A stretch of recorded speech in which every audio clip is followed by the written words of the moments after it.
Ok, vamos a orar. Padre, te damos gracias por esta tarde. Te damos gracias, Señor, porque nos permite reunirnos una vez más, estudiar tu palabra, Señor. Te pedimos, Padre, que nos guíes por medio de tu Espíritu, Señor, a estudiarla, entenderla, guardarla, Señor. Pero sobre todo, escribirla en nuestros corazones, Señor. Danos el discernimiento y el entendimiento, Señor, que es necesario para estudiarla. Gracias te damos por tus bendiciones, gracias te damos por todos los que estamos acá, Señor.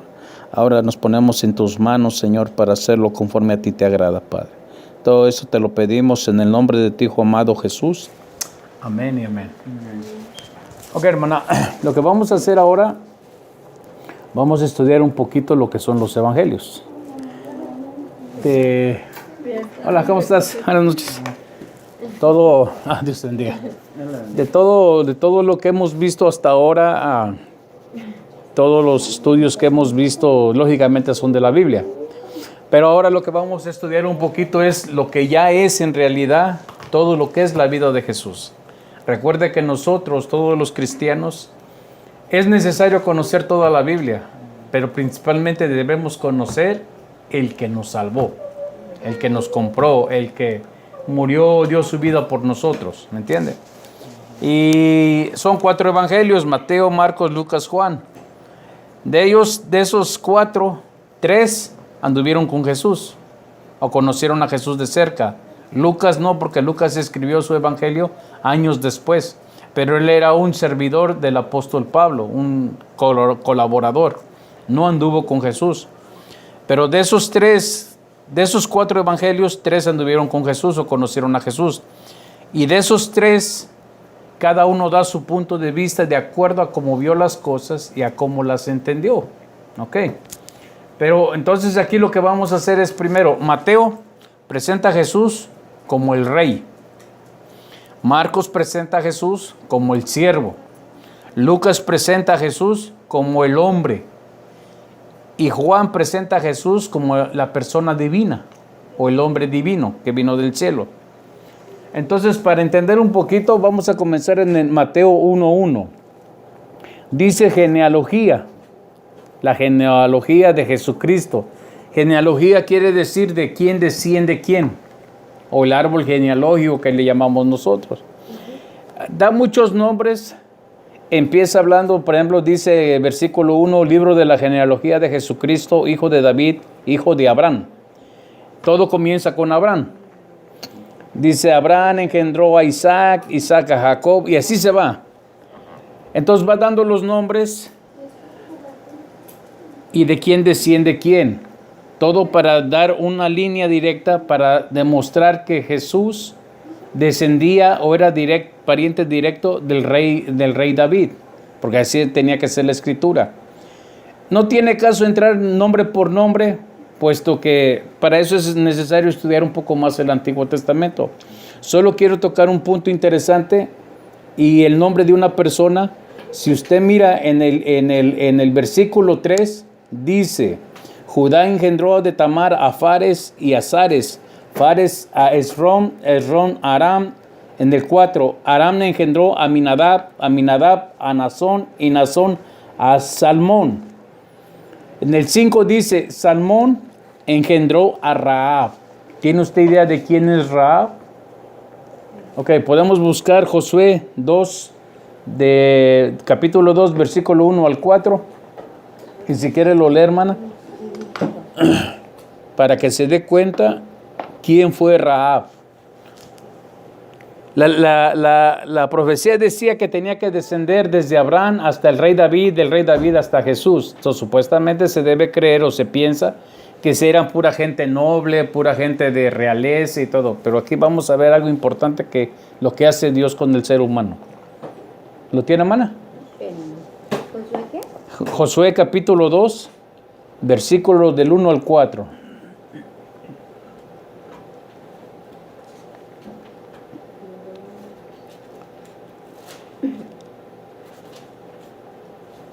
Del 1 al 4, Ajá. dice la palabra del Señor.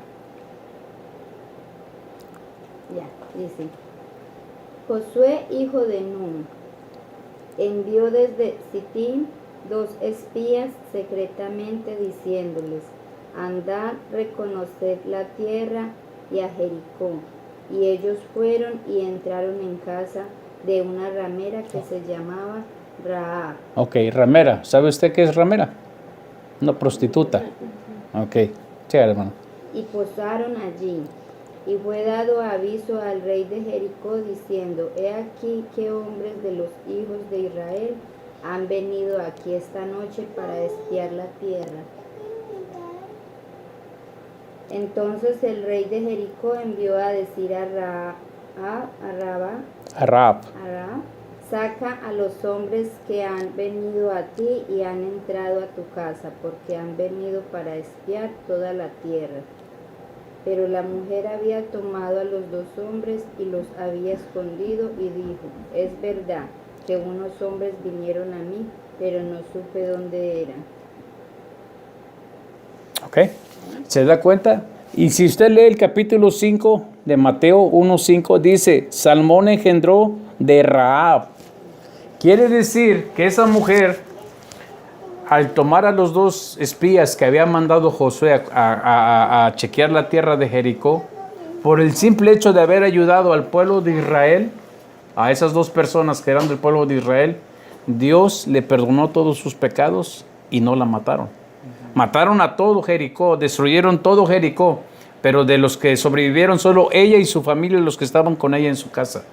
Dice la historia más adelante que cuando los israelitas entraron a la ciudad de Jericó, le dijeron a ella que tenía que poner un pañuelo o una cinta roja en su casa para que todos los israelitas supieran que ella era quien había ayudado a ellos y por lo tanto no merecía morir. Con el tiempo, Dios la recibe y hace que se case con Salmón. A la larga, o al tiempo más adelante, vino a ser una pariente lejana de Jesús. Eso nos enseña una cosa, que la misericordia de Dios está sobre todo pecado. Ella era una prostituta. Tal vez en ese entonces no eran las prostitutas como son ahorita. Tal vez eran peores, tal vez. Pero eso no le importó a Dios, sino que vino a ser una pariente lejana del mismo Mesías. Eso nos enseña una cosa, que Dios, no importa el pecado que sea, cuando nosotros nos volteamos a Él de corazón, Él perdona todo. ¿Me entiende? Ahora, sigue más adelante, fíjese, dice Salmón, en el 5, Salmón engendró de Rahab a Boz, y Boz engendró de Ruth a Obed, y Obed a Isaí. Isaí engendró al rey David. Ahora, si leemos en Deuteronomio 23:3, vamos a leer, esta Ruth era de una nación que se llamaba Moab. Moab y Amón fueron los 2 personas. ¿Usted ha escuchado la historia de Lot? Aquellos que escaparon de Sodoma y Gomorra. Bien, Lot, cuando escapó junto con su esposa y sus 2 hijas, la mujer voltea hacia atrás y se convierte en estatua de sal. Entonces llegan a una cueva. Llegó solamente Lot y sus 2 hijas. Pero como no había quedado ningún varón, las hijas deciden emborrachar a su padre y meterse con él para tener hijos. Primero fue la mayor, primero fue la mayor y luego fue la menor. La mayor da a luz a un hijo que se llamaba Moab y la otra da a luz un hijo que le ponen Amón. Con el tiempo vinieron a ser naciones. Entonces en Deuteronomio 23:3 Dios le da una orden.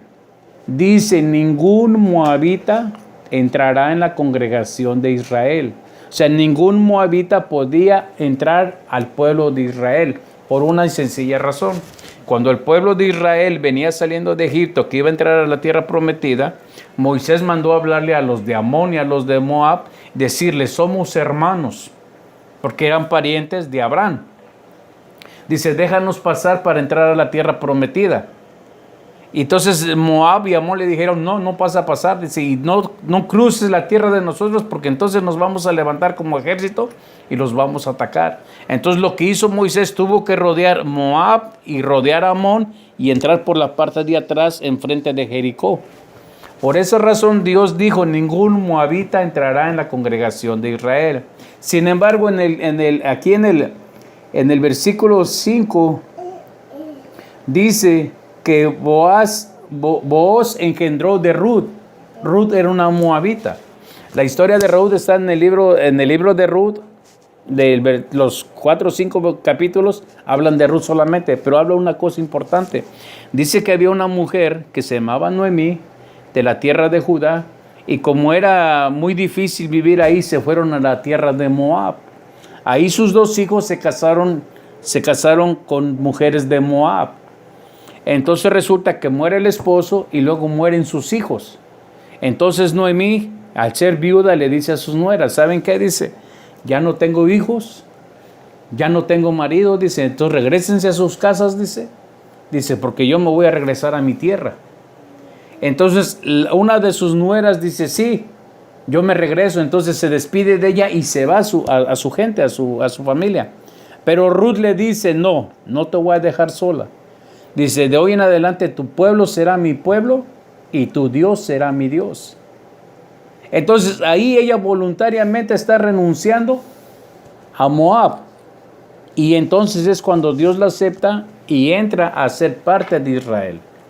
Dice la historia que un día ella iba al campo a levantar lo que iban dejando los segadores, toda la basura que van dejando, el producto que no servía lo dejaban afuera para que se pudriera y sirviera de alimento a la tierra. Entonces ella iba detrás de ellos levantando todo lo que iban dejando para comer ella y su suegra. Entonces Booz la mira y manda que le dejen ya producto bien, bueno, con tal de que ella lo levante. Al tiempo ella se casa. Él se casa con ella. Entonces volvemos otra vez al mismo punto de Rahab. La misericordia de Dios aceptó a Ruth, que era moabita, cuando ella negó o dejó de ser un moabita. Entonces Dios la acepta y entra a la congregación de Israel.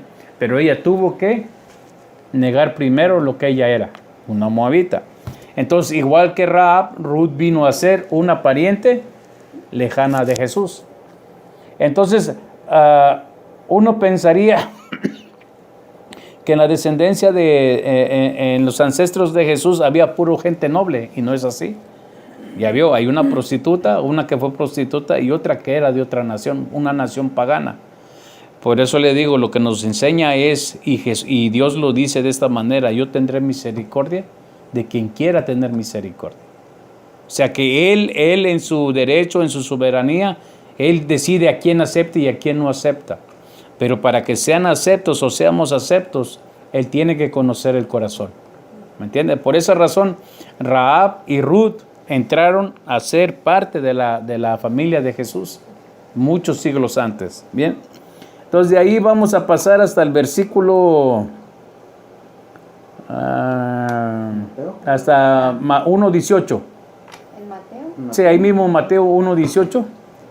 Porque no tiene caso llevarnos todos los nombres de las generaciones.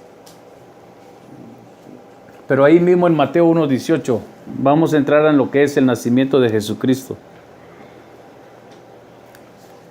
¿No tiene?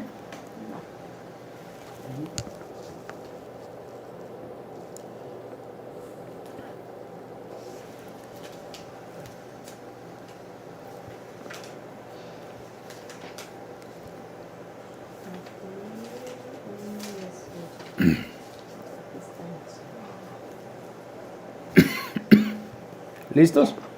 Dice en Mateo 1:18, dice, el nacimiento de Jesucristo fue así.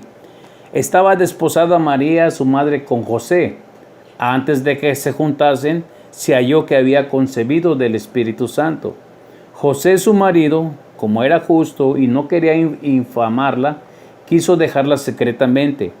Y pensando él en esto, he aquí un ángel del Señor le apareció en sueños y le dijo, José, hijo de David, no temas recibir a María tu mujer, porque lo que en ella es engendrado del Espíritu Santo es. Ok, aquí vemos un punto interesante. Si se da cuenta, en el principio que leímos dijo que estaba desposado, o sea, eran prometidos. Pero sin embargo, cuando el ángel viene y le dice, no tengas miedo de recibir a tu esposa. En otras palabras, le está diciendo, no es de que si quieres, es de que ya es tu esposa. Solo que simplemente lo que en ella está es del Espíritu de Dios, no es de hombre. Esa es una. Luego dice que él quiso dejarla secretamente por una razón. En ese entonces la ley decía que cuando una mujer que no era casada o que estaba comprometida y salía que estaba embarazada, era pena de muerte.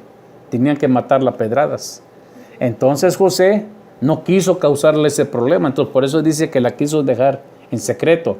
Entonces cuando él estaba meditando en eso, en un sueño se le aparece el ángel Gabriel y le dice, no tengas miedo de recibir a tu mujer. O sea que no le estaba dando otra opción, o en otras palabras, no es de que si quieres, es que así tiene que ser. Ok, dice el versículo 21. Dice, y dará a luz un hijo y llamará su nombre Jesús, que traducido dice la salvación de Dios. Dice, porque él salvará a su pueblo de sus pecados. Versículo 22. Todo esto aconteció para que se cumpliese lo dicho por el Señor por medio del profeta cuando dijo, el profeta Isaías 9:6. He aquí una virgen concebirá y dará a luz un hijo y llamará su nombre Emmanuel, que quiere decir Dios Todopoderoso con nosotros. Dice, Dios con nosotros, que traducido es Dios con nosotros. Versículo 24. Y despertando José del sueño, hizo como el ángel del Señor le había mandado y recibió a su mujer, pero no la conoció hasta que dio a luz a su hijo primogénito y le puso por nombre Jesús. En el 24 dice, y despertando José del sueño, hizo como el ángel del Señor había mandado. Ok, ¿eso qué nos enseña? De los 3-4 capítulos primeros de Mateo, solo como 5 o 6 veces vamos a oír hablar de José. Pero las veces que oímos hablar de José o habla de José, quiere decir que José le decía al ángel algo y lo hacía. No dice que en una desobedeció, que en otra pensó si lo hacía. Era una persona obediente. Y conste que solo menciona como 4, 5, 6 veces en esos capítulos. ¿Me entiende? Otra cosa que dice, recibe a tu mujer, pero en el 25 dice, pero no la conoció. ¿Usted entiende un poquito a qué se refiere que no la conoció? Que no estuvo con ella. Que no tuvo relaciones sexuales con ella hasta que dio a luz a su hijo primogénito. Entonces, si la Biblia dice que no la conoció, tumba por mucho todo lo que se ha dicho respecto a que María permaneció virgen. Hay versículos más adelante donde habla de dar nombre de los otros hijos de María. La Iglesia Católica ahora está enseñando que es cierto que Jesús tuvo medios hermanos, pero era de un matrimonio anterior de José. O sea que José era viudo cuando se casó con María y ya tenía otros hijos. Entonces, si la Biblia te da pie a decir eso, qué bueno, porque la Biblia lo está diciendo. Pero si la Biblia no te da pie, ¿cuál es el problema? El problema es que uno de dos, ¿le hacemos caso a lo que dice la Biblia o hacemos caso a lo que dice el hombre? O sea, perdón, hermano, o sea que la Iglesia Católica ahora está enseñando eso para que crean que María permaneció virgen. Porque la gente le está diciendo, pues la Biblia dice que Jesús tuvo hermanos. Entonces es la única manera que ellos han encontrado ahorita para diluir un poco, ¿me entiende? Pero acuérdense que él era primogénito y tenía que ser primogénito tanto de José como de María. Entonces José, si hubiera tenido otros hijos, Jesús no hubiera sido el primogénito y Jesús tenía que ser el primogénito en todo, el primero en todo, ¿me entiende? Ahora, vamos en el capítulo 2, versículo 1. Dice, cuando Jesús nació en Belén de Judea, en días del rey de Herodes, vinieron del oriente a Jerusalén unos magos. La palabra mago quiere decir adivino, o aquellos que hacen trucos, o que adivinan. La palabra correcta en hebreo significa sabio, sabios, personas que estudian, de alto estudio. Dice que venía de oriente. Así de acuerdo a como está usted sentada, aquí está Belén y aquí estaba Babilonia. Este es el oriente. Entonces dice que cuando nació Jesús en Belén, vinieron de oriente. Ese grupo de sabios que no eran magos, la Biblia católica dice que eran magos, pero en realidad no eran magos. Esos eran personas que siglos antes, unos 5 o 6 siglos atrás, el rey Nabucodonosor se había llevado a varios jóvenes de Israel que eran príncipes, se los llevó como esclavos a Babilonia. Dentro de ellos iba uno que se llamaba Daniel. Daniel fue uno de los principales profetas de Dios, que Dios le dio bastante revelación respecto a la venida del Mesías. Él murió sin hijos, nunca se casó. Pero lo que sí fue él, fue un hombre alto del gobierno, porque él le sirvió a 4 reyes. Entonces cuando Dios le da a él, eso tal vez lo vas a ver más adelante, le dio una visión de las 70 semanas, que hablaba del cumplimiento de la venida de Jesús o del Mesías, y la última semana de esta tierra o de esta tribulación que viene. Entonces él, al ser un hombre rico, él junta toda su fortuna y la guarda, y forma un grupo de sabios como él que estudiaban las escrituras, pero aparte eran astrónomos. ¿Usted sabe cuál es la diferencia de un astrónomo a un astrólogo? ¿Usted la sabe? ¿Tú, Felipe? ¿Usted? Un astrólogo es aquel que sale en la televisión leyendo las cartas del tarot, que dice la luna está en el quién sabe qué del Júpiter y que no sé qué, que hacen cartas astrales. Eso es adivinación, eso es satanismo. Un astrónomo es un físico, ve una estrella y hace cálculos, dice para tal día, a tales horas va a estar en tal lado. Son los que miran las señales de las estrellas o de los astros. Entonces estas personas eran astrónomos. Por eso la profecía decía que se levantaría una estrella cuando naciera el Mesías. Pero no eran magos, no eran adivinos, no eran astrólogos, eran magos. La Iglesia Católica dice que son 3, Melchor, Gaspar y Baltasar. Aquí la Biblia, si usted lee claramente, ahí no dice cuántos eran. La Iglesia Católica dice que uno venía en un caballo, un elefante y un camello. Aquí la Biblia no está diciendo eso. Primero, para hacer un recorrido desde Babilonia hasta Jerusalén, no podían venir nada más 3 solos. Tenían que venir con varios camellos porque eran de varios días, varias semanas el caminar. Más aparte de eso, tenían que venir con gente que los viniera cuidando, porque en ese entonces, como ahorita, la delincuencia estaba bastante dura.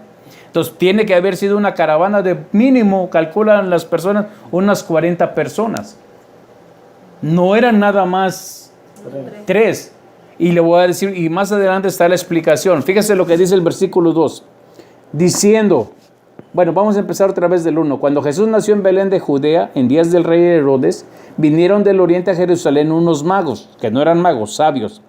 2. Diciendo, ¿dónde está el rey de los judíos que ha nacido? Porque su estrella hemos visto en el oriente y venimos a adorarle.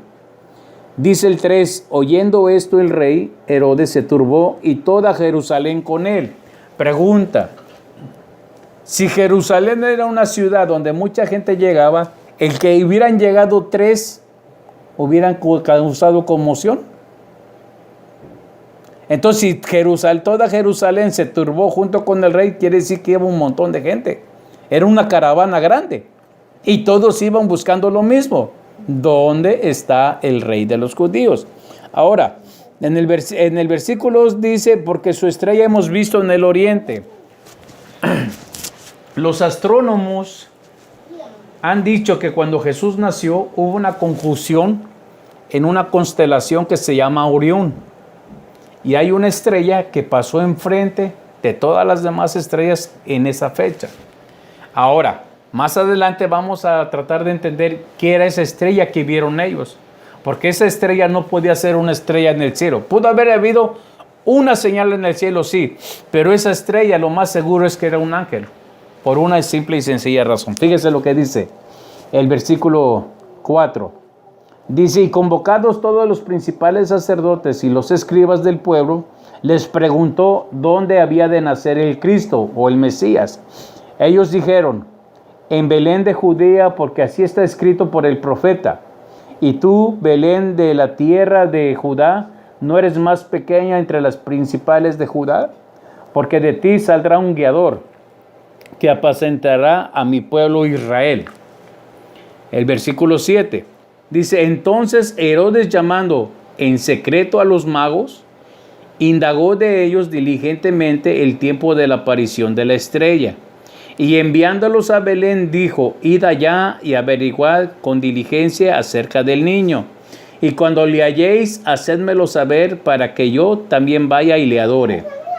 Versículo 9 dice, ellos, habiendo oído al rey, se fueron, y he aquí la estrella que habían visto en el oriente iba delante de ellos, hasta que llegando se detuvo donde estaba el niño.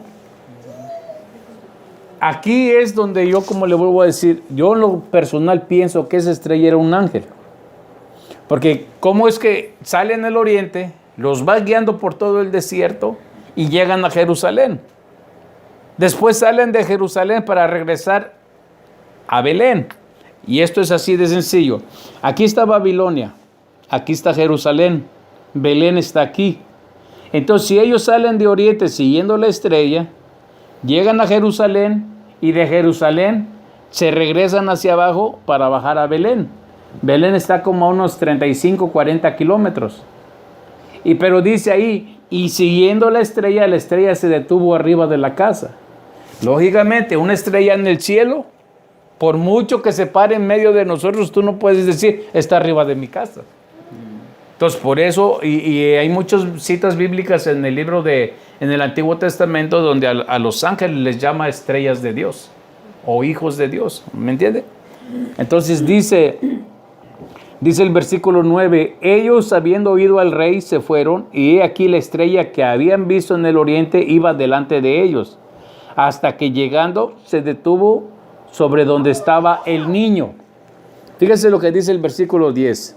Y al ver la estrella, se regocijaron con muy grande gozo, porque vieron que la estrella ya no se movía. El 11, y eso es muy importante. Y al entrar en la casa, vieron al niño con su madre María, y postrándose, ¿qué dice? No dice ¿a quién? Al niño. No fue a María. Adoraron al niño. Pero fíjese lo que dice el 11. Y al entrar en la ¿qué? No dice pesebre. No dice establo. Entonces, lo que nos han enseñado, cuando pones tu nacimiento, que Jesús todavía estaba en el establo cuando llegaron los sabios. Y aquí la Biblia te está diciendo que no es así. Dice que entraron a la casa y llegaron y se postraron delante del niño. Quiere decir que el niño estaba de pie. ¿Cuántos años tenía el niño? Por lo menos 2 años. Eso es lo que vamos a ver más adelante. Y dice, y abriendo sus tesoros, le ofrecieron los presentes o presentes. Oro, que significaba el reconocimiento de la divinidad de Jesús. Incienso. Incienso quiere decir intercesión o las oraciones. Acuérdense que Jesús es el intercesor entre Dios y los hombres.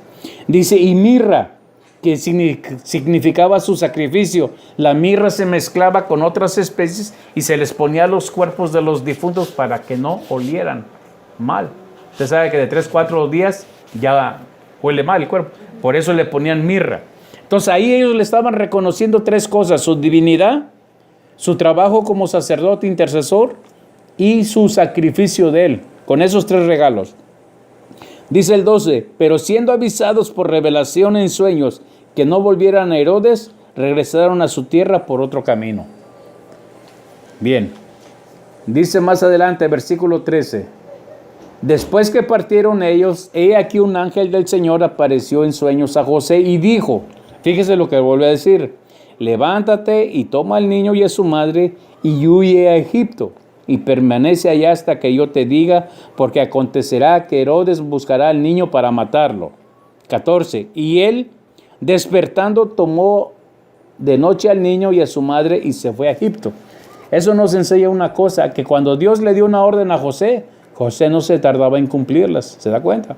Dice que todavía era de noche, ¿Qué hubiéramos hecho nosotros? Ay, no, el niño está dormido, que esperemos que despierte, echarnos un luchecito para el camino. No, él se paró y vámonos. Ahora dice 15, y estuvo allá hasta la muerte de Herodes para que se cumpliese lo que dijo el Señor por medio del profeta cuando dijo, de Egipto llamé a mi hijo. 16, Herodes entonces, cuando se vio burlado por los magos, se enojó mucho y mandó matar a todos los niños menores de 2 años que había en Belén y en todos sus alrededores, conforme al tiempo que había inquirido de los magos. Quiere decir que cuando la estrella aparece en Babilonia, ellos empiezan a preparar todo y por lo menos les tomó 2 años hacer todos los preparativos y llegar hasta donde estaba el niño. Por eso les dice ahí que él inquirió de los magos cuando había aparecido la estrella y calculando el tiempo eran 2 años. Sí, entonces quiere decir que si eran 3 personas no necesitan 2 años para hacer un viaje de tantos miles de kilómetros, ¿no es cierto? Hubiera sido más fácil, pero entonces quiere decir que era una caravana. Más acuérdese, eran sabios, era una orden que había formado Daniel. Podían haber sido muchos sabios los que iban, pero todos iban por una misma razón. ¿Me entiende? Ahora dice que todos los niños menores de 2 años que habían en Belén y todos sus alrededores conforme al tiempo que habían querido de los magos. Quiere decir que cuando los magos o los sabios llegaron y se postraron delante de Jesús, Jesús ya tenía por lo menos 2 años. Ya no estaba en un pesebre, ya no estaba en brazos de su mamá. Y como dice el versículo que leímos ahí, dice, lo adoraron, no los adoraron. Entonces decir que es la Sagrada Familia, estamos mal. Porque estamos poniendo a Jesús al mismo nivel de José y de María. ¿Que eran hombres justos? Sí. ¿Que eran hombres puros? Sí, por eso los escogió Dios. Pero nadie se puede comparar a su Hijo. Su Hijo está sobre todas las cosas. Por eso decir que la Sagrada Familia, que María es santa, que José es santo, esa es una cosa que nosotros le ponemos de más. Porque el único santo es Jesús, no hay nadie más, ¿me entiende? Luego dice 17. Dice, entonces se cumplió lo que fue dicho por el profeta Jeremías cuando dijo, voz fue oída en Ramá, grande lamentación, lloro y gemido. Raquel que llora a sus hijos y no quiso ser consolada porque perecieron. O sea, que hicieron una matazón. Si Jerusalén estaba a 35, 40 kilómetros de Jerusalén, ahora imagínense todas las ciudades alrededor. A todos ellos les mataron sus niños. ¿Entiende? Luego dice 19. Pero después de muerto Herodes, he aquí un ángel del Señor apareció en sueños a José en Egipto, diciendo, levántate, toma al niño y a su madre y vete a tierra de Israel, porque han muerto los que procuraban la muerte del niño. Entonces él se levantó. Volvemos otra vez al punto. Te levantas ahorita y es ahorita, no es al rato, mañana o cuando tengas chance. Toma al niño y a su madre y vuelve a tierra de Israel, porque han muerto los que procuraban la muerte del niño. 21. Entonces él se levantó y tomó al niño y a su madre y vino a tierra de Israel. En el 22 dice, pero oyendo que Arquelao reinaba en Judea en lugar de Herodes su padre, tuvo temor de ir allí.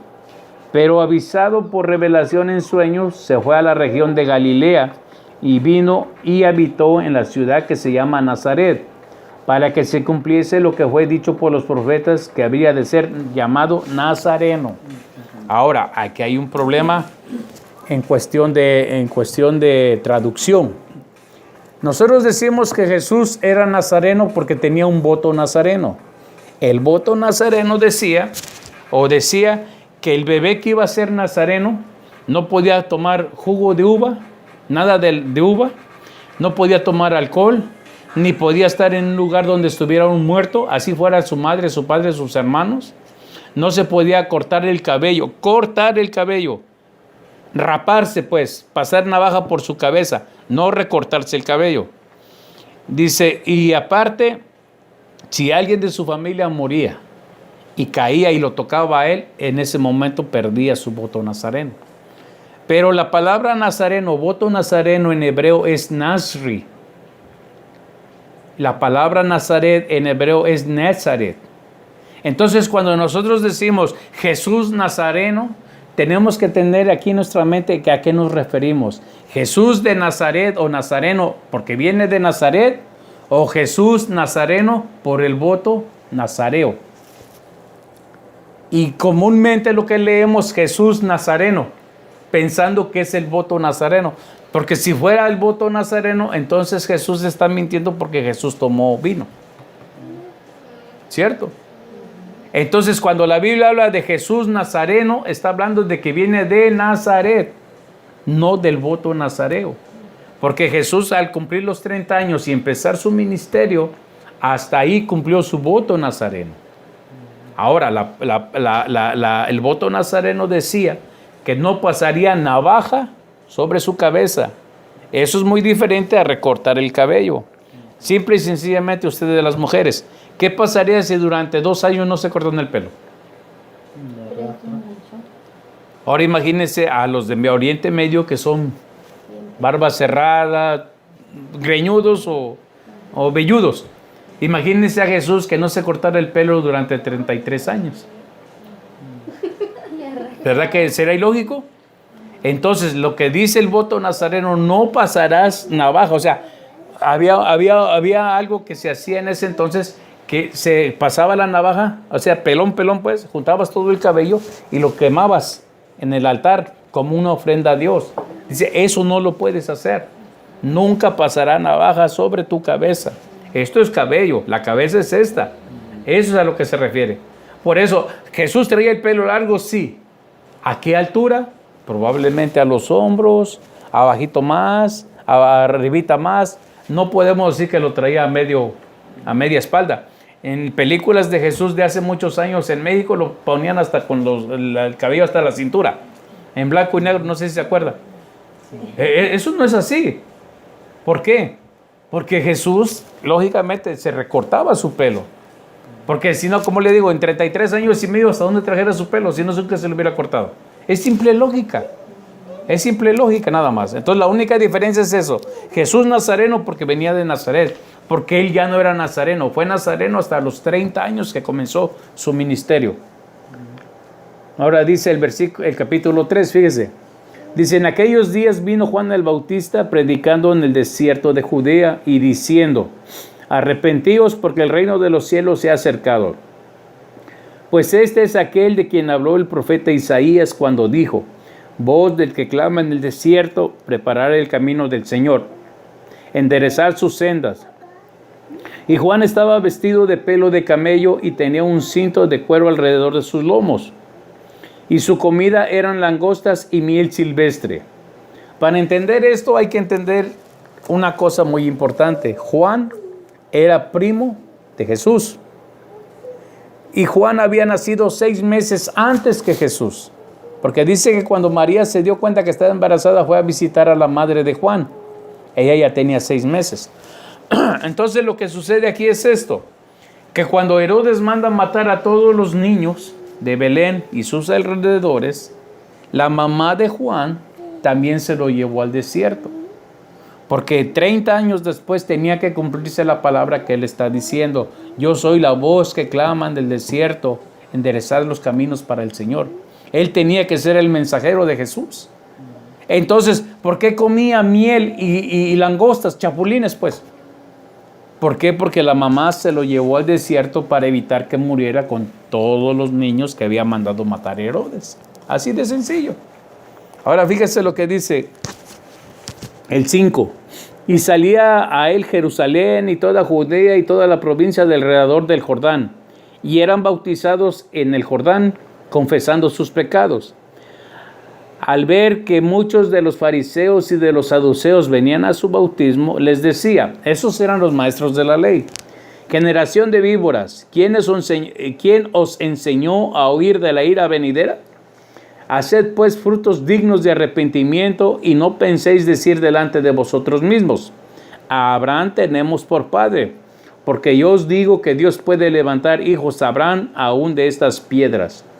Y ya también el hacha está puesta a la raíz de los árboles. Por tanto, todo árbol que no dé buen fruto es cortado y echado en el fuego. El 11 dice, yo a la verdad os bautizo con agua para arrepentimiento, pero el que viene tras mí, cuyo calzado no soy digno de llevar, es más poderoso que yo. Él os bautizará en Espíritu Santo y fuego. Su aventador está en su mano. ¿Sabe qué es un aventador? ¿Nunca ha cocinado algo así con leña? ¿Con qué mueve las brasas? Ese es un aventador, con el que saca las cenizas y mueve las brasas.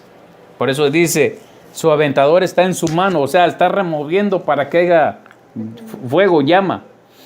Dice, y limpiará su era. Su era quiere decir su parcela, su tierra, donde siembra.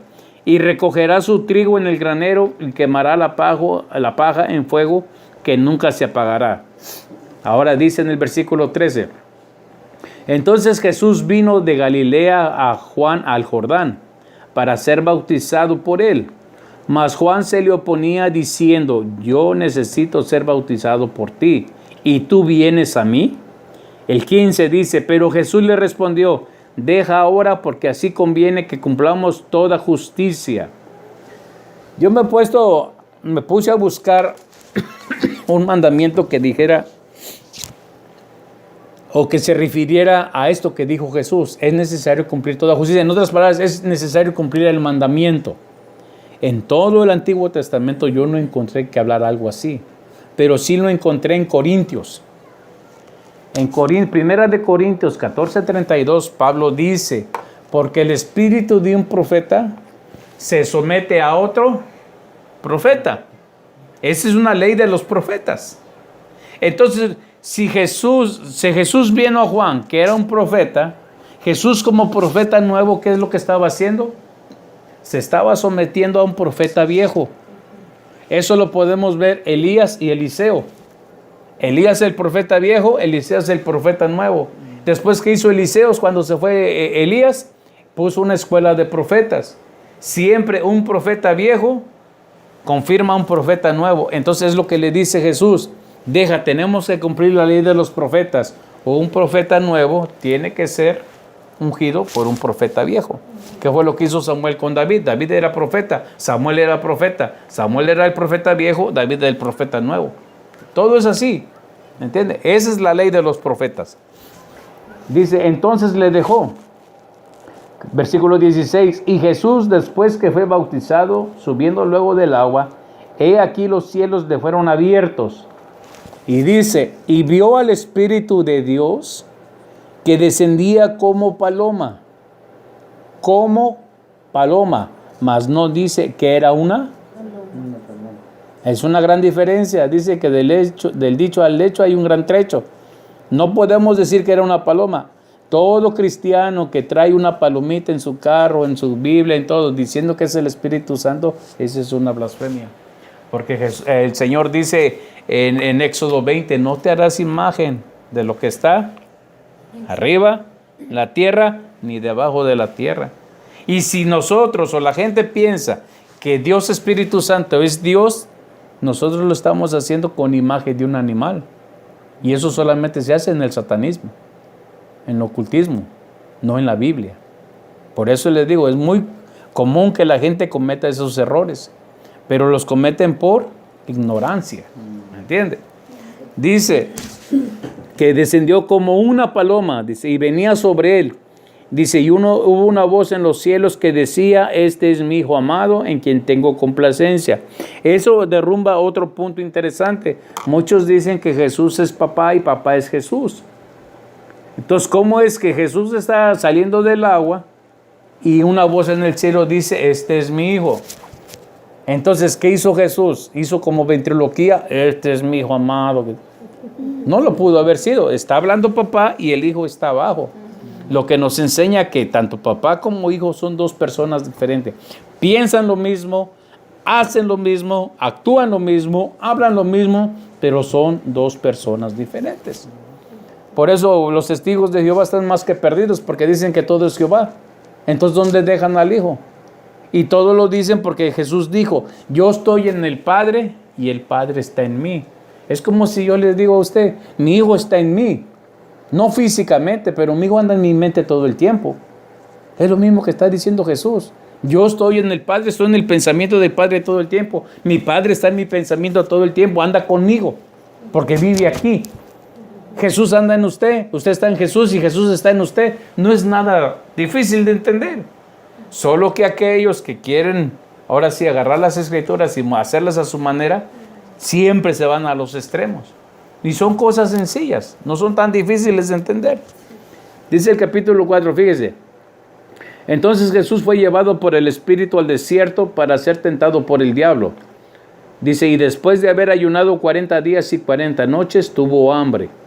Y vino a él el tentador, el diablo, Satanás, y le dijo, si eres hijo de Dios, di que estas piedras se conviertan en pan. Él respondió y dijo, escrito está, no solo de pan vivirá el hombre, sino de toda palabra que sale de la boca de Dios. En la primera tentación, lo que el diablo trató de hacer es que Jesús se fuera en el orgullo. Acuérdense bien, le dice, si eres hijo de Dios. Él no dudaba que era hijo de Dios, pero está tratando de tirarle el dardo a su mentalidad o al ser humano, no al Jesús divino, al ser humano. Dice, si eres hijo de Dios. Por eso Jesús se voltea y dice, no es así, dice. No solo de pan vivirá el hombre, sino de toda palabra que sale de la boca de Dios. Dice el versículo 5.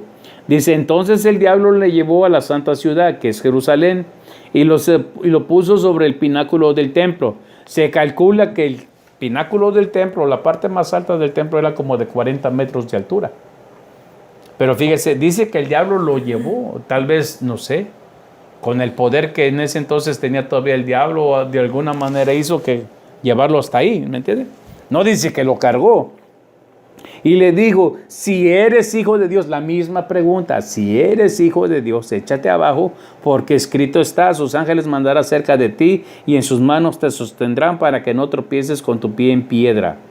Mas Jesús les dijo, escrito está también, no tentarás al Señor tu Dios. Otra vez le vuelve a hacer la misma pregunta, si eres hijo de Dios. Y sabe, esa cita siempre nos la hace a nosotros. Si tú eres siervo de Dios, ¿por qué no haces esto? No te va a pasar nada. Y ahí es donde se lo empiezan a jugar a uno. Y entonces ahí viene el problema, porque el cristiano piensa que puede hacer cualquier cosa, y no es así. Te voy a poner un ejemplo. Muchos cristianos dice, Dios dice en su palabra, dice que todo lo que pisare la planta de mis pies es mío. Bueno, vámonos a lo que dice la palabra. Eso sí dice la palabra. ¿Pero a quién se lo dijo? No, se lo dijo al pueblo de Israel. ¿Por qué se lo dijo al pueblo de Israel? Porque lo estaba llevando a la tierra prometida. ¿A qué tierra prometida me está llevando a mí? Si Jesús dijo, son del mundo, están en el mundo, pero no son del mundo. Entonces todo lo que yo piso no lo puedo reclamar para mí, porque este no es mi hogar. Estoy de paso. Pero el diablo les mete. La Biblia dice que todo lo que pises reclámalo porque es tuyo. A mí eso la Biblia no me enseña. En ese caso, entonces yo piso el carro más caro que hay en la tierra, entonces va a ser mío. Usando esa lógica, ¿cierto? Pero Jesús dice, estás en el mundo, pero ya no eres del mundo. Pablo lo dice de esta manera, tu beneficio, tu heredad no está en esta tierra, está allá. Jesús mismo dijo, donde está tu corazón, haz tesoros en el cielo, porque si allá está tu corazón, allá vas a estar. Entonces muchas veces el diablo viene, nos da citas bíblicas que nosotros aplicamos para nosotros, cuando en realidad no fueron dichas para nosotros. Fueron dichas para el pueblo de Israel, que tenía que conquistar la tierra prometida, porque a ellos se les dio. A nosotros no nos ha dicho, vete y conquista la tierra prometida, porque ya no hay tierra prometida. Así de sencillo, ¿me entiendes? Entonces el diablo siempre a nosotros los seres humanos nos juega de esa manera. Si tú eres hijo de Dios, ponle la mano y se va a sanar. Pero primero yo tengo que orarle a Dios, Señor, ¿quieres que lo haga? Si Dios me dice hazlo, lo hago, y si no, no lo hago. Así de sencillo. Ahora, le voy a decir otra cosa. Para pelear con el diablo, no se trata de andar como gallito, a ver, échenme el que salga, o yo aquí lo hago, no. para ir a pelear, el pueblo de Israel siempre iba y llevaba ofrendas de paz a Dios y le decía, ¿subiremos a pelear contra nuestros enemigos? Si Dios decía, suban, yo se los entregaré en sus manos, subían. Si Dios no les decía, no suban, no subían. En cambio ahora los cristianos piensan que agarrar al diablo de las orejas y regañarlo y pegarlo y todo, es lo más sano. Eso no es así. Si Dios me dice, ve porque yo voy contigo, voy. Si Él no me dice nada, yo no voy. Porque si entonces voy, estoy yendo en mí y en mi orgullo. Es lo mismo que le dijo a Jesús, si eres hijo de Dios. Cuando el diablo tentó a Eva, le dijo exactamente lo mismo. Con que Dios les dijo que si comían se iban a morir. Vea cómo comienza. Con que Dios, o sea, poniendo en duda lo que Dios había dicho. Por eso es necesario que nosotros estudiemos las Escrituras para saber exactamente lo que dicen las Escrituras. Sí, Por eso. Sí, porque como decía ahí que cuando el diablo tentó a Jesús, que le dijo que se tirara, que escrito estaba de que Dios mandaría a sus ángeles Exactamente. a que te sostuvieran para que tu pie no tropezara.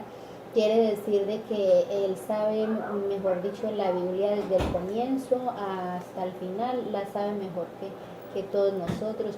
Y siempre que nos va a tentar o nos va a hacer pues caer en algo, siempre a veces puede ser basado también en la palabra, porque Él la conoce mejor que nosotros. Por eso, como dice el hermano, es muy importante que la estudiemos para estar preparados cuando vengan esos.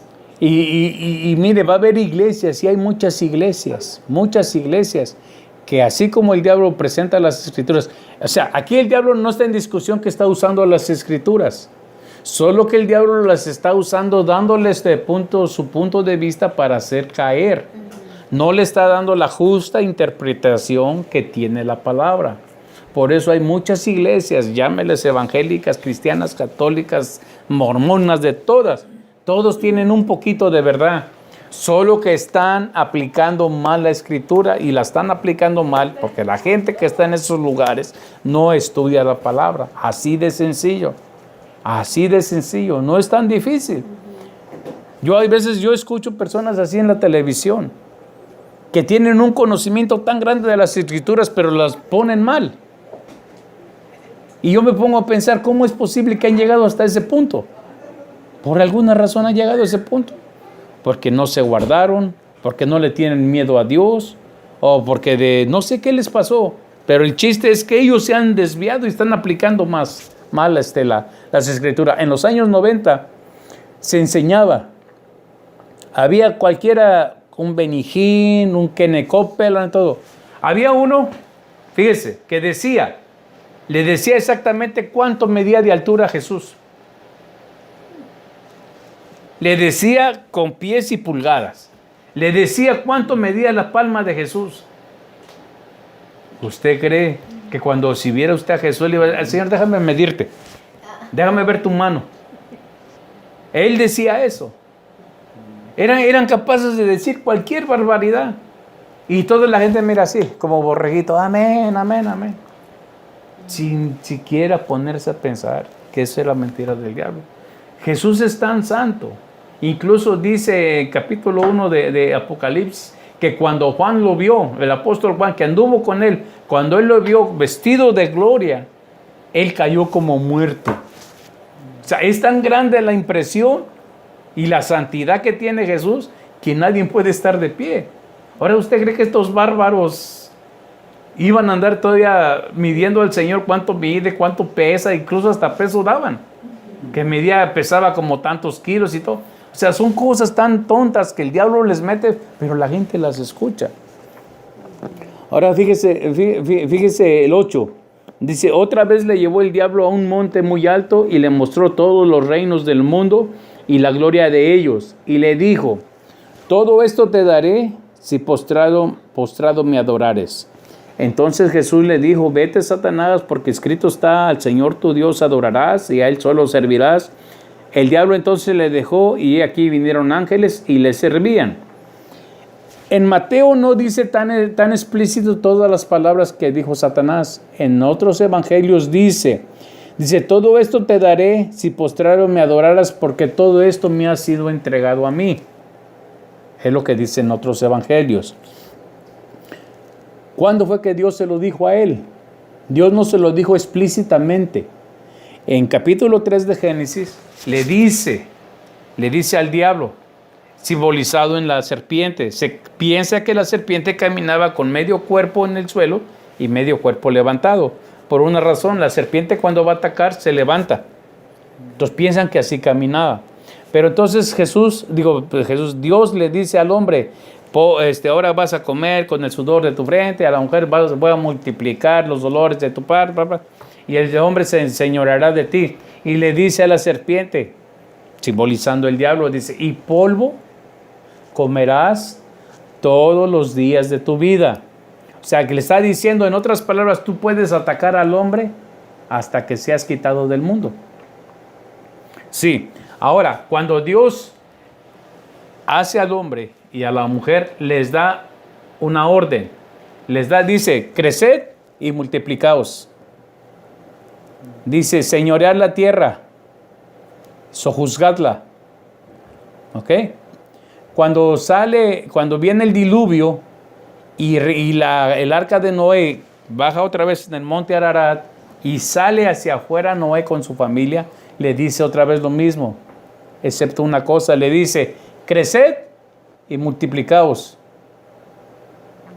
y señorear en la tierra, pero no le dice sojuzgadla. O sea que en tiempos de Noé al hombre ya no le dio el poder de tener control sobre la creación, como se lo dijo a Adán. Adán y a Eva le dijo, creced, multiplicaos, señoread y sojuzgad. A Noé nomás le dijo, creced, multiplicaos y señoread. Ya no sojuzgad. ¿Por qué? Porque el reino del mundo ya se le había dado a Satanás. Por eso se entiende que le dice, todo esto te daré porque a mí me ha sido entregado. ¿Entregado por quién? Por Adán. Porque Adán le dio su autoridad por no haberse guardado. ¿Se da cuenta? Ok, dice el versículo 12. Cuando Jesús oyó que Juan estaba preso, volvió a Galilea y dejando a Nazaret, vino y habitó en Capernaum, ciudad marítima en la región de Zebulón y de Neftalí, para que se cumpliese lo dicho por el profeta Isaías cuando dijo, tierra de Zebulón y tierra de Neftalí, camino del mar, al otro lado del Jordán, Galilea de los gentiles. El pueblo asentado en tinieblas vio gran luz, y a los asentados en región de sombras de muerte, luz le resplandeció. 17. Desde entonces comenzó Jesús a predicar y a decir, arrepentíos, porque el reino de los cielos se ha acercado, hablando del mismo. Andando Jesús junto al mar de Galilea, vio a dos hermanos, Simón, llamado Pedro, y Andrés su hermano, que echaban la red en el mar porque eran pescadores. Y les dijo, venid en pos de mí y os haré pescadores de hombres. Mateo dice que ellos estaban pescando. Entonces Jesús pasa y le dice, ven, se los haré pescadores de hombres a Simón, llamado Pedro, y a Andrés. Sin embargo, el Evangelio de Juan dice que Andrés era seguidor de Juan el Bautista. Cuando viene Jesús a ser bautizado por Juan, y dice Juan, este es el Cordero de Dios que quita el pecado del mundo, Jesús se retira y Andrés y el otro discípulo lo siguen. Y cuando ven donde Jesús está, regresa Andrés y va y le dice a su hermano, Simón, hemos encontrado al Mesías. ¿Se da cuenta? No es el mismo relato de Mateo, aunque está hablando de las mismas personas. Volvemos otra vez al punto. Cada evangelista o cada escritor del evangelio le da su punto de vista, de acuerdo a cómo ellos vieron. Por ejemplo, nosotros ahorita los cuatro estamos estudiando. De pronto la hermana Diana tiene una visión ahorita de lo que estamos hablando. Usted tiene otra, él tiene otra, yo tengo otra. Pero cada quien estamos estudiando lo mismo, pero Dios nos está dando diferentes puntos a cada uno. Puede ser de acuerdo a nuestro entendimiento, de acuerdo a nuestro estudio que tenemos, de acuerdo a nuestras habilidades mentales que tenemos. De todo entra en juego. Pero estamos usando una palabra, solo la misma palabra la estamos usando, pero cada quien está viendo. Y cuando llega el tiempo de enseñar, cada quien va a enseñar de acuerdo a la visión o al entendimiento que Dios nos dio. Es como les he dicho, por ejemplo, ponga usted un vaso de vidrio a la mitad de agua, usted va a decir está medio lleno, para él va a estar medio vacío. Tal vez ella va a ver, no, está medio limpio el vaso, para mí, no, pues está sucio. Estamos hablando del mismo vaso, simplemente que cada quien lo está viendo de diferente manera, pero estamos hablando de la misma cosa, ¿me entiende? Dice el 20. Dice, ellos entonces dejando al instante las redes le siguieron.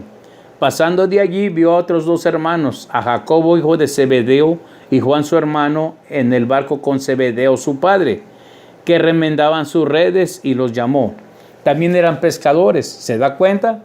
A Simón y Andrés le dice, los haré pescadores de hombres, porque eran pescadores. Sin embargo, a Jacobo y a Juan los llama, pero no les dice, también ustedes van a ser pescadores de hombre.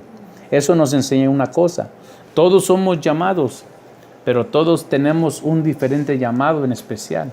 Todos tenemos un propósito. Todos somos llamados a ser salvos, pero unos son para pastores, otros evangelistas, otros servidores, otros maestros, otros profetas. ¿Me entiende?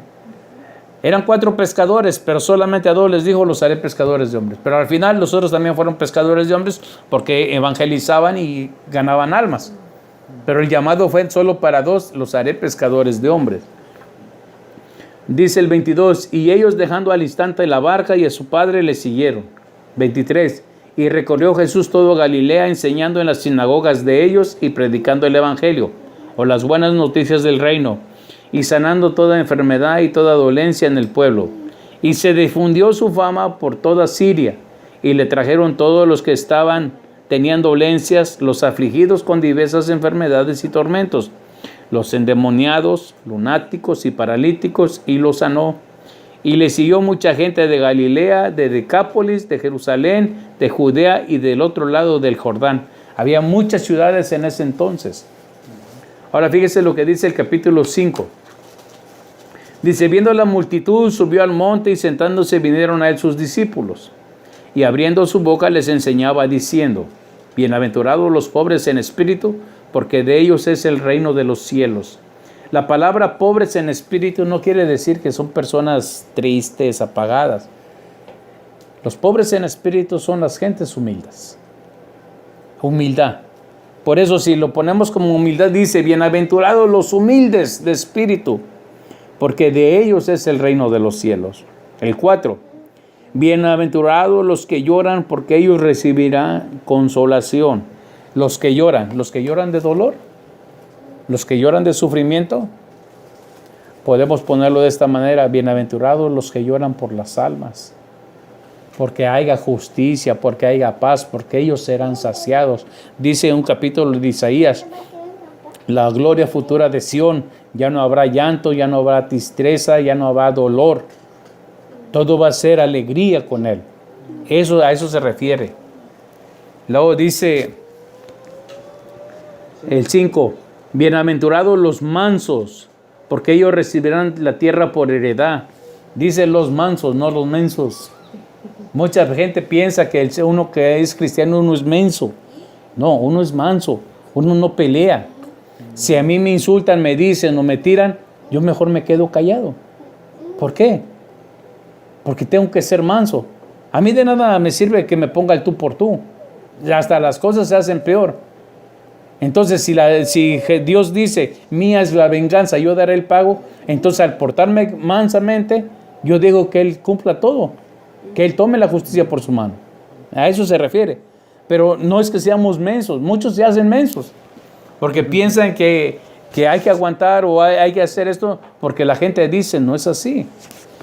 Dice el 6, bienaventurados los que tienen hambre y sed de justicia, porque ellos serán saciados. Hambre y sed de justicia. No está hablando literal de comer, sino de justicia, de ser justos, de que Dios sea justo con lo que tú estás haciendo. Te portas bien, Dios en su justicia te va a hacer cosas bien. Todo, dijo Jesús, todo lo que el hombre siembre, eso cosecha. Dice el 7, bienaventurados los misericordiosos, porque ellos alcanzarán misericordia. ¿Qué es ser misericordioso? Perdonar a los que te ofenden, a los que hablan de ti, a los que se burlan de ti. Eso es mostrar misericordia. Misericordia es no recibir lo que nosotros merecemos. ¿Qué es lo que es misericordia con los demás? No darles lo que ellos se merecen por algo que nos hicieron. Eso es ser misericordioso. Si tú eres misericordioso con ellos, Dios tiene más misericordia de ti. ¿Entiendes?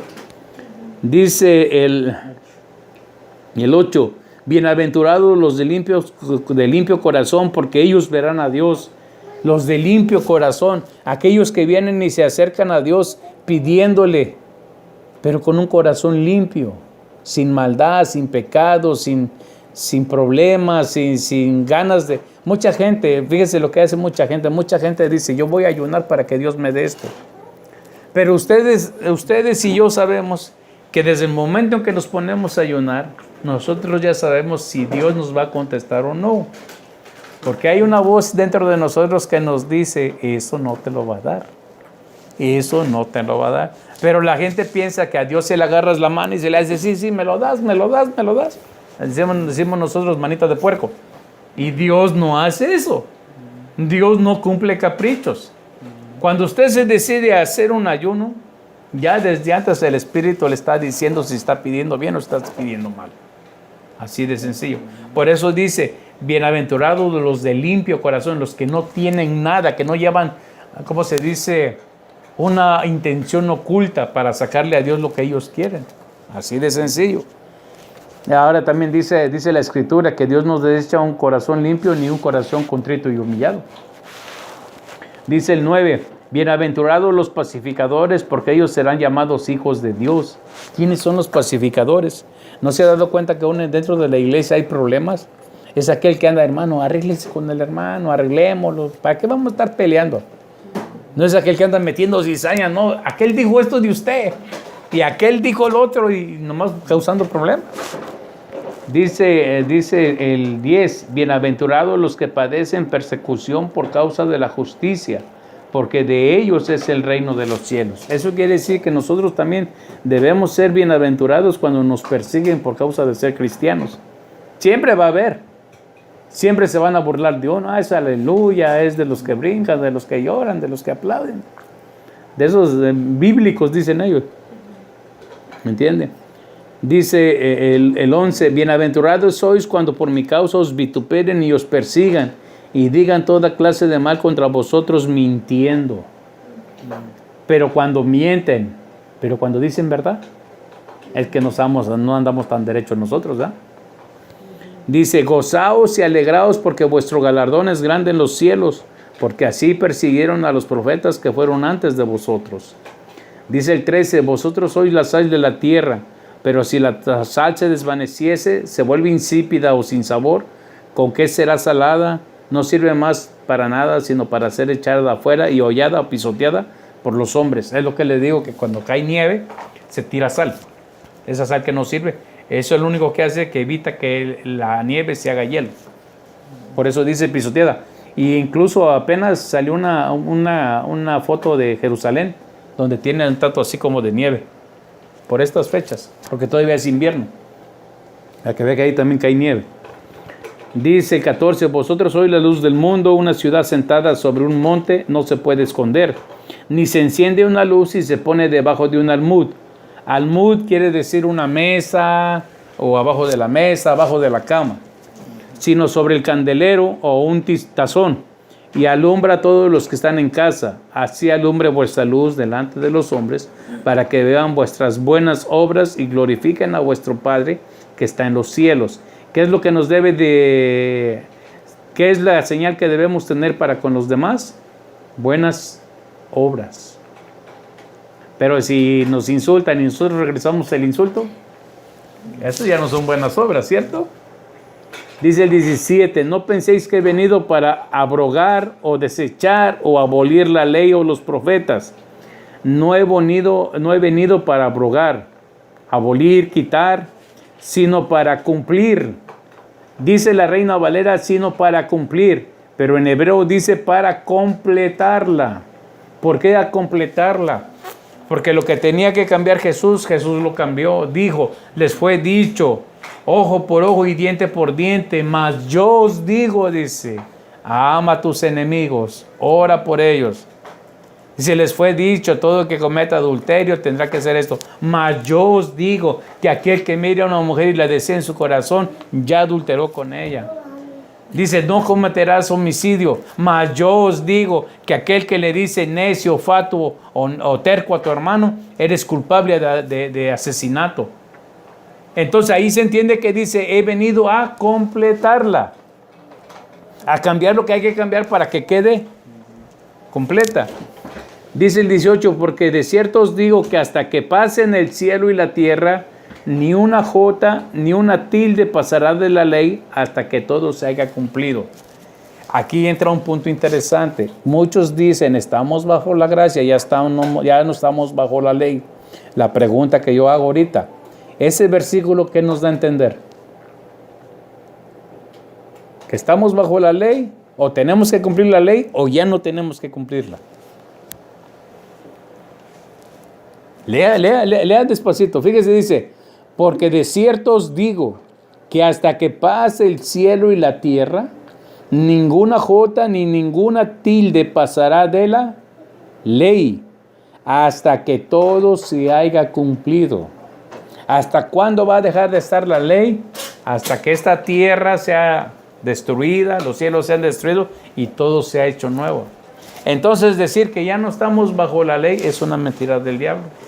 Es cierto, estamos bajo la gracia, pero hay que seguir obedeciendo la ley de Dios. ¿Qué es la ley de Dios?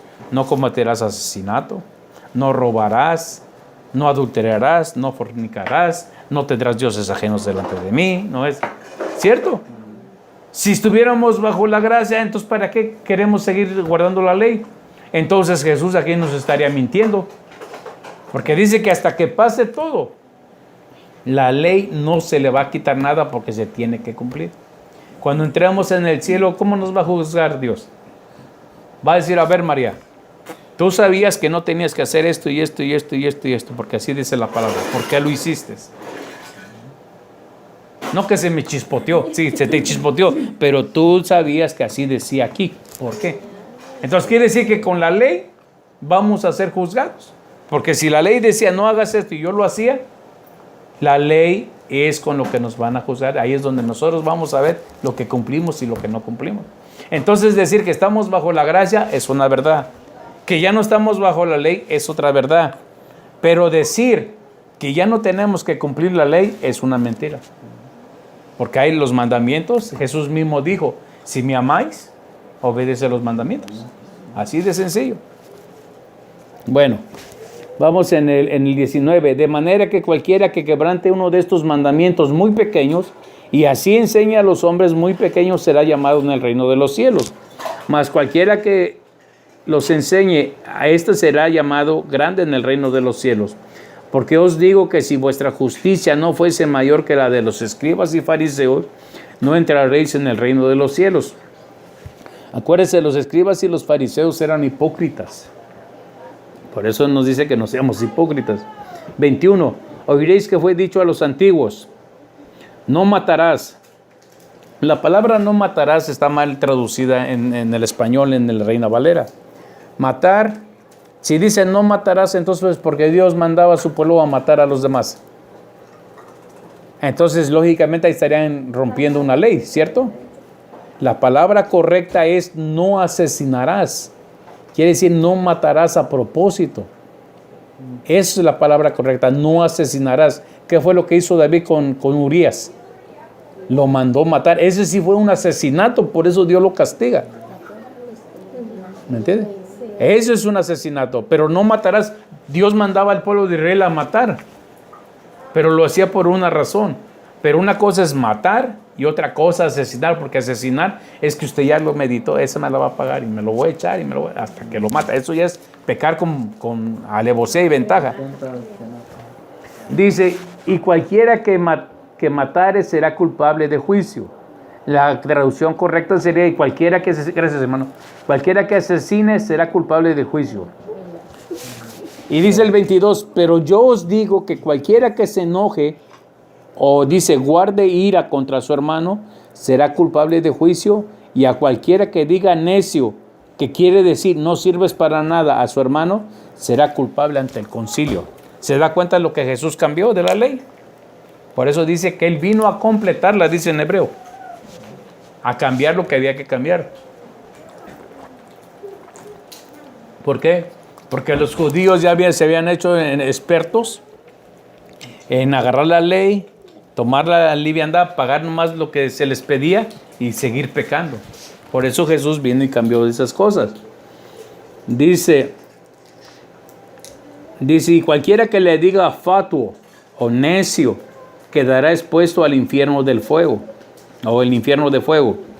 Por tanto, dice, si tú traes tu ofrenda al altar y allí te acuerdas que tu hermano tiene algo contra ti, no dice tú contra tu hermano contra ti, dice, deja tu ofrenda delante del altar y anda, reconcíliate primero con tu hermano y entonces ven y presenta tu ofrenda. Lo que Él nos está diciendo es que si tú eres el ofendido y todo, seas tú el que vaya a arreglarse con su hermano. Si tu hermano no quiere, ve tú. O sea, Él está pidiendo que hagamos algo más de lo necesario. Que vaya uno y diga, ¿sabes qué? Discúlpame, discúlpame, yo la regué por mi culpa, tú me dijiste lo que me dijiste, pero no tengo nada contra ti. Ese es un pacificador. Ese es ser un misericordioso, como vimos más antes. Dice el 25, ponte de acuerdo con tu adversario pronto, entre tanto que estás con él en el camino, no sea que el adversario te entregue al juez y el juez al alguacil, y seas echado a la cárcel. De cierto te digo que no saldrás de allí hasta que pagues el último cuadrante, el último centavo. ¿Entiendes? Dice el 27, oíste que fue dicho, no cometerás adulterio. Dice, pero yo os digo que cualquiera que mira a una mujer para codiciarla, ya adulteró con ella en su corazón. Por tanto, si tu ojo derecho te es ocasión de caer, sácalo y échalo de ti. Pues mejor es que se pierda uno de tus miembros y no que todo tu cuerpo sea echado en el infierno. Y si tu mano derecha te es ocasión de caer, córtala y échala de ti. Porque mejor es que se pierda uno de tus miembros y no todo tu cuerpo sea echado en el infierno. ¿Ven lo tremendo que dice? Dice el 31. También fue dicho, cualquiera que repudie o se divorcie de su mujer, dele carta de divorcio. Pero yo os digo que el que repudia o divorcia a su mujer de él, a no ser que sea por causa de fornicación, que significa inmoralidad sexual, hace que ella adultere, y el que se casa con la repudiada o divorciada comete adulterio. Solo hay un motivo por el cual uno se puede divorciar. Pero dentro de eso también entra eso de ser misericordioso y de perdonar. Pero yéndose al extremo, Dios permite que uno se divorcie por esa causa, fornicación. ¿Ok? Dice el 33, además habéis oído que fue dicho a los antiguos, o sea, a los padres, a los ancestros de ellos, no perjurarás. La palabra perjurar quiere decir que no vas a romper tus promesas, sino cumplirás al Señor tus juramentos. Pero yo os digo, no juréis en ninguna manera, ni por el cielo, porque es el trono de Dios, ni por la tierra, porque es el estrado de sus pies, ni por Jerusalén, porque es la ciudad del gran rey, ni por tu cabeza jurarás, porque no puedes hacer blanco o negro un solo cabello, pero que sea vuestro hablar sí, sí y no, no, porque de lo demás, de esto, de mal procede. ¿Se ha dado cuenta que el ser humano es muy dado a jurar? En la antigüedad, fíjese que los hombres de Dios, ellos no juraban. Ellos decían, vive Jehová, de quien delante estoy, esto así, así, así, así. Lo ponían de testigo, no juraban por él, lo ponían de testigo. Y por eso ellos estaban obligados a cumplir lo que ellos decían. Pero lo ponían de testigo, no juraban por él. El 38. Dice, oíste que fue dicho ojo por ojo y diente por diente, pero yo os digo, no resistáis al que es malo. Antes a cualquiera que te hiere en la mejilla derecha, vuelve también la otra. Es muy difícil de hacer, pero hay que hacerlo. Y a los que quiera ponerte a pleito y quitarte la túnica, déjale también la capa. Y a cualquiera que te obligue a llevar carga por 1 milla, ve con él 2. Esto tal vez no se entiende muy bien, pero en el ejército romano en la antigüedad había una ley romana que decía que si un soldado estaba destacado en una ciudad, él tenía el derecho legal de obligar a uno de ese lugar a que le llevara su carga, su mochila, por 1 milla. Entonces eso era lo que odiaban los judíos, que un soldado romano lo obligara a llevar su mochila. Entonces aquí Jesús, poniéndolo en palabras entendibles, dice, y a cualquiera que un soldado te obligue a llevar su mochila por 1 milla, llévasela 2. O sea, llévala con gusto. ¿Sabe usted cuánto pesaba una mochila o todo lo que cargaba un soldado en armamento? Por lo menos pesaba 60 kilos de todo lo que llevaban. Todo. Escudo, lanza, comida, mochila. ¿Se imagina? Échese un bulto de cemento y camine 2 millas a ver qué hace.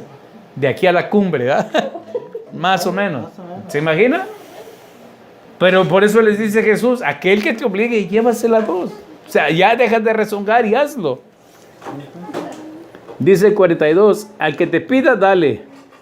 Y al que quiera tomar de ti prestado, no se lo niegues. Lógicamente, si usted tiene, si no tiene, ¿qué le va a dar? ¿Ah? Dice el 43, oíste que fue dicho a nuestros padres, amarás a tu prójimo y aborrerás o odiarás a tu enemigo. Pero yo os digo, amen a vuestros enemigos, bendíganlos a los que os maldicen, haced bien a los que os aborrecen y orad por los que os ultrajan y os persiguen. ¿Se da cuenta?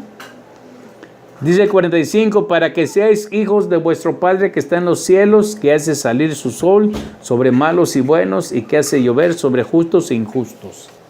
Entonces, con una cosa que dejemos de hacer, ya no somos hijos de Dios, ¿cierto? Para que seamos hijos de Dios, ¿qué tenemos que hacer? Todo lo que está diciendo. Con una cosa que usted una ley que deje de cumplir aquí en este mundo, usted ya está contra la ley. No importa que sea grande o sea chiquita, usted ya quebró la ley. Lo mismo con Dios. ¿Quiere ser usted hija de Dios? Tiene que cumplir todo eso. Así de sencillo.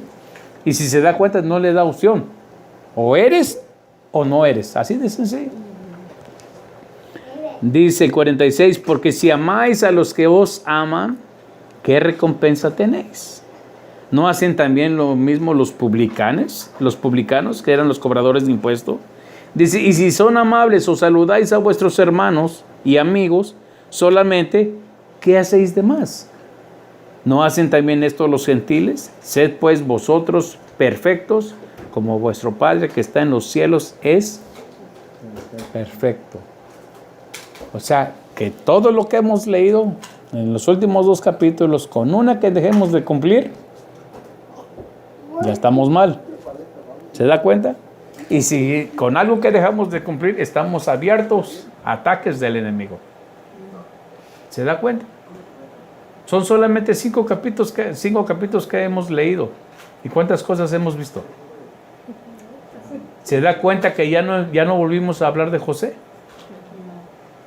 Y las veces que hablamos de José decía, se le apareció el ángel, haz esto y lo hizo.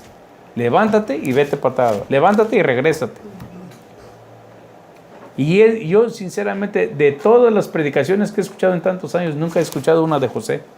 Y sin embargo, si predicáramos de José, lo primero que diríamos, ese hombre era obediente.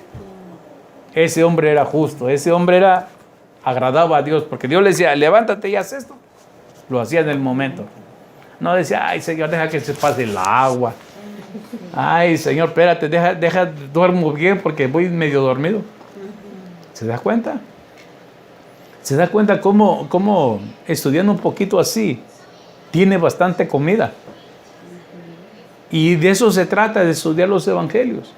Porque conforme vamos estudiando los evangelios, vamos conociendo mejor a Jesús. Llegado un momento vamos a empezar a ver cómo Él miraba, a sentir como Él sentía, a pensar como Él pensaba, a sentir por los demás lo que Él sentía. Porque el fin de todo, dijo Pablo, que nuestra medida o nuestra meta a llegar es llegar a ser como era Jesús. ¿Y cómo vamos a llegar a ser como Jesús si no conocemos cómo era? Ni lo que hacía, ni lo que hablaba, ni lo que enseñaba. ¿Me entiende? Y como le vuelvo a decir, hermana, hay muchas cosas que, sobre todo el libro de Mateo, estudiando el libro de Mateo se pueden entender los otros tres. Pero para empezar, el más importante es Mateo, porque el de Mateo tiene muchas cosas para sacar. Está Mateo, luego Marcos, Lucas. y luego Juan. Esos son los 4 evangelios.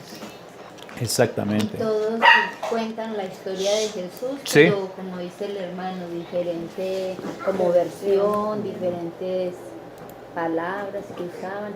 ¿Cuál era el que era doctor? Lucas. Lucas. Él la cuenta como más. Lucas, por ejemplo, la cuenta como más. Más como historia. Sí, como historia. doctor. Sí. Ahora, déjeme. Yo encontré algo. Y no crea que yo lo encontré por mí mismo.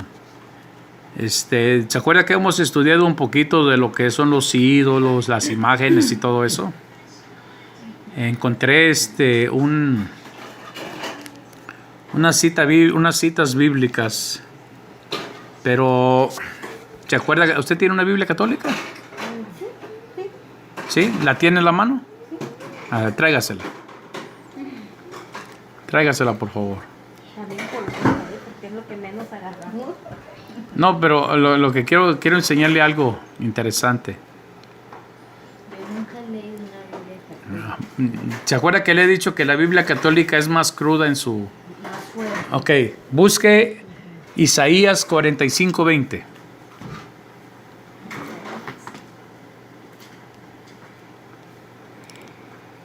Siracides, ¿cuál era ese? ¿Isaías? No, aquí hay un libro que es que Siracides. Oh, no, Isaías. 45:20. La Biblia católica ahorita se llama Dios habla hoy. Ok. No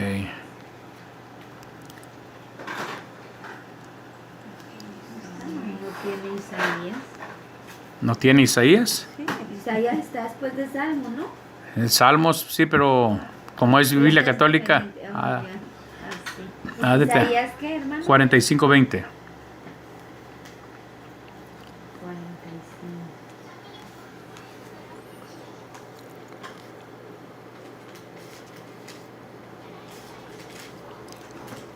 Aquí ya jugaste. 45.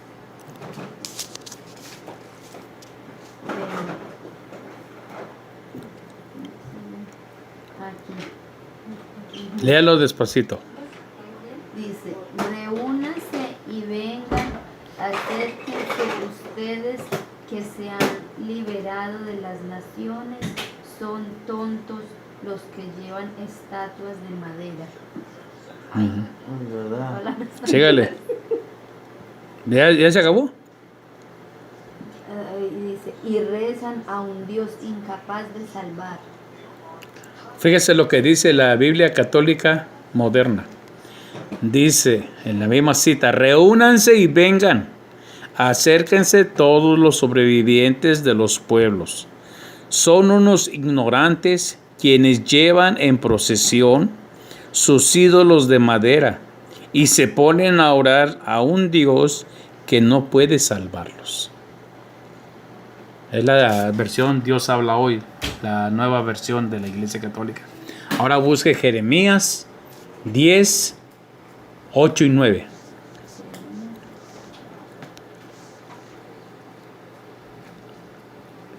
Entonces este tiene los libros más diferentes. Sí, porque tiene los libros apócrifos.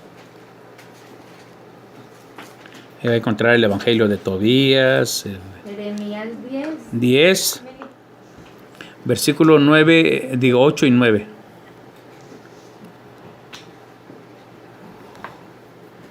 No tiene el 9. ¿No Solo tiene? tiene el 8. Bueno, a ver. Léalo aquí, María, el 8. El 8 yo voy al baño con mi saco. Ok. Dice, todos ellos son bestias y estúpidos, pues sus ídolos demuestran su necedad. Pero Yahvé es el verdadero Dios, el Dios viviente, el Rey eterno. Cuando se enoja, tiembla la tierra y las naciones no puedan aguantar su cólera. Cólera. Pero ese es el versículo 8. ¿Sí? A ver. ¿Sí? A ver, vuélvelo a leer. Todos ellos son bestias y estúpidos, pues sus ídolos demuestran su necedad. Pero Yahvé es el verdadero Dios, el Dios viviente, el Rey eterno. Cuando se enoja, tiembla la tierra y las naciones no pueden aguantar su cólera. ¿Se da cuenta? Fíjese lo que dice la versión Dios habla hoy. Dice, todos ellos son necios, no tienen ninguna inteligencia. Nada puede enseñarles un pedazo de madera. Sus ídolos son tan solo plata traída de Tarsis y oro traído de Ufaz, objetos hechos por escultores y orfebres, y vestidos con telas moradas y rojas, todos ellos fabricados por manos hábiles o hábiles artistas. ¿Se da cuenta? Por eso le digo, hermana, el hecho de que nosotros estudiamos es para eso, para no cometer errores, tratar de vivir las cosas más como Dios quiere que las vivamos, y cuando lo hacemos es cuando Dios respalda su palabra. ¿Entiende?